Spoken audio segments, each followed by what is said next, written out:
Organiser le 60e anniversaire de la proclamation de la République centrafricaine, c'était un véritable défi pour les autorités, compte tenu, bien évidemment, de la situation sécuritaire qui prévaut dans le pays. Un défi également pour ces populations durement éprouvées par les exactions des groupes armés. La célébration de cette fête nationale s'est déroulée dans un contexte où les yeux de la communauté internationale étaient également rivés sur la Centrafrique. Mais le président Touadéra et son peuple ont su relever ces défis, malgré les appels lancés pour le boycott de ce grand événement. Mais il faut dire que c'est le fruit d'un travail qui avait été fait en amont.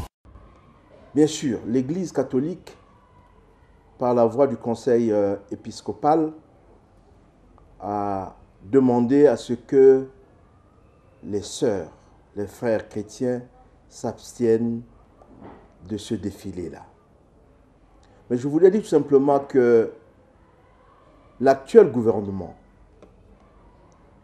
que dirige le Premier ministre Simplice Mathieu Sarandji, sous la très haute direction de son Excellence, professeur Faustin Archange Touadéra, est très proche des hommes de Dieu.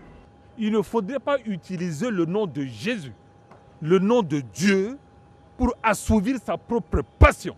Et ça, je le dis avec force, en tant que chrétien. Si aujourd'hui je m'engage à suivre Jésus, c'est parce que Jésus est mort et ressuscité. Il est mort et ressuscité. C'est parce qu'il est ressuscité qu'aujourd'hui, je m'engage à l'accepter comme mon sauveur et mon Seigneur. Mais je ne peux pas accepter, ainsi que j'avais eu l'occasion de le dire en d'autres occasions. Il ne faudrait pas donner l'occasion à Jésus de mourir une deuxième fois. Des appels qui ont plutôt fait tache d'huile. La preuve, les forces de défense et de sécurité, les établissements scolaires et institutions universitaires en passant par les ONG et autres membres de la société civile, tous ont décidé de mettre leurs divergences de côté pour une cause commune. De quoi couper l'herbe aux pieds des plus pessimistes. C'est aussi ça, la maturité politique d'un peuple qui sait séparer le bon grain de l'ivraie. Certains pensaient peut-être que la Centrafrique est un enfer.